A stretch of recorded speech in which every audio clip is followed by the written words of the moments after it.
Well, good evening and welcome to Tucker Carlson Tonight. 25 years ago this month exactly, Bill and Hillary Clinton took control of the Democratic Party, and they basically run it, with a few exceptions, ever since. It's been a long time. Here's a look back. I still believe in a place called hope. I accept your nomination for President of the United States. I experimented with marijuana a time or two, and I didn't like it and didn't inhale. You could put half of Trump supporters into what I call the basket of deplorables. I did not have sexual relations with that woman, Miss Lewinsky.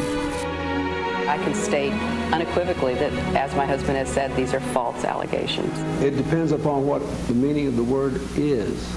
Yes.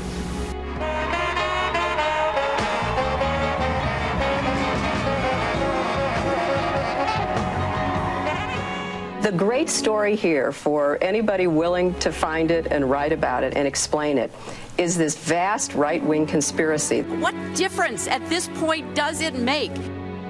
I feel your pain.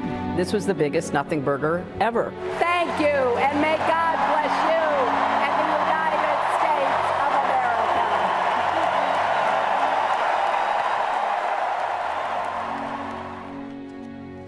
If you're a recent college graduate, that's your entire life. That's how long the Clintons have been in control, a quarter century. And for decades, they've held control because they and their acolytes have ruthlessly stamped out numerous charges of sexual harassment and assault brought against Bill Clinton. Suddenly, out of nowhere, that's no longer working for them. The society-wide backlash against sexual harassment by powerful producers, actors, and politicians has finally turned and bit the Clintons themselves. Just yesterday, Democratic Senator Kirsten Gillibrand, she's the one who filled Hillary Clinton's New York Senate seat when Hillary left it to become Secretary of State, said that Bill Clinton should have resigned during the Monica Lewinsky scandal. In response, Gillibrand was blasted by Hillary Clinton's longtime spokesman, Philippe Reines. He tweeted this: "Over 20 years, you took the Clintons' endorsements, money, and seat. Hypocrite." But Senator Gillibrand is not alone in turning on the Clintons. Liberal blogger Matt Iglesias, who's defended them for years, he works at Vox, he now says the president should have resigned back then. At an event in Miami, former DNC chair Donna Brazile, also very close to the Clintons, says that Bill Clinton's accusers deserve to be heard. Where's this coming from? What does it mean other than the end of the Clinton era, finally and completely? Chris Hahn is an attorney. He spent years working for Senator Chuck Schumer of New York, a longtime Clinton ally, and he joins us tonight. Chris, thanks for joining us. Anytime, Tucker. Thanks for having me. I'm not going to pile on the Clintons. Actually, I'm going to say something that I didn't think I would ever say. I agree with Philippe Reines in this case. I think that Senator Gillibrand is basically treating the Clintons like the Clintons treated women. She used them, and now she's discarding them. And I think it is contemptible. Wouldn't you agree? No, look, I mean, she's got a good opinion, and I think it's a good voice that needs to be heard. And let's face it, Tucker, I think that opinions on some of the things that happened in the 90s have evolved dramatically in this country, particularly in the last, 10 months or so. And I think that there's people looking back on what happened, not just with Bill Clinton, but Anita Hill and Justice Thomas, with a whole new light, and they are looking at the women that were involved in that. If I were much younger, you might be able to pull that over on me, because I'd be like, really? People didn't worry about rape in the 1990s? But I was there, actually. And Justice Thomas was never accused of any physical contact of any kind. He was accused of saying sexual things to Anita Hill, and we can debate whether he did or not. But he was never accused of assault in any way. Bill Clinton was credibly accused of forcible violent rape by a woman who was not a political opponent. She was a Democrat, and she told a bunch of people about it at the time, and she was attacked by fellow Democrats, dismissed by the press, and made to feel that she'd done something wrong. That was wrong then, and it's wrong now. And what I find infuriating is all these people attacked her then, and now they're like, oh, well, standards have changed. No, rape's always been real. It's always been bad.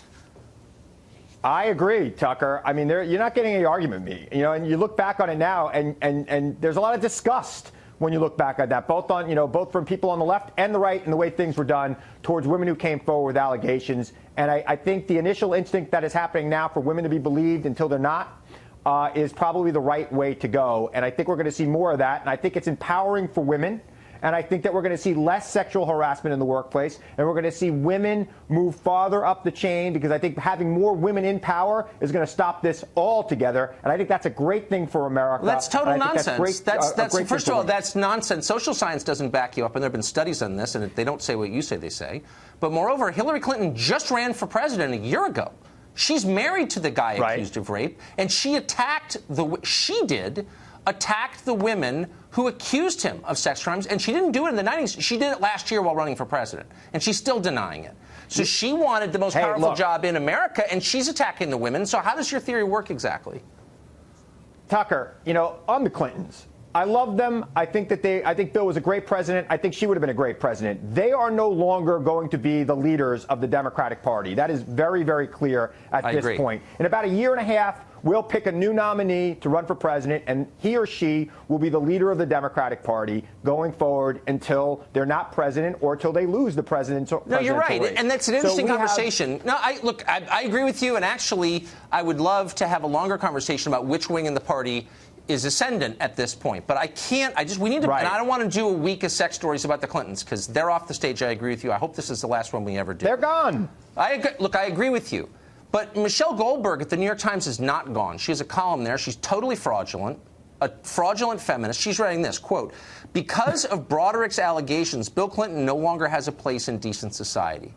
Now, we can say Bill Clinton's off the stage. Michelle Goldberg's not off the stage. She still has a platform, and people listen to her and take her seriously. Where was she a year ago? These allegations are 20 years old. Why should we let Michelle Goldberg, this ersatz feminist, off the hook for just now recognizing rape is wrong? Like, why should I forgive her for that?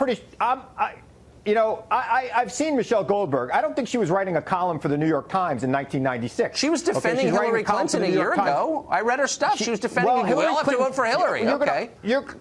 Well, look, Tucker, you're going to hold Hillary Clinton responsible for her husband's crimes? That's ridiculous.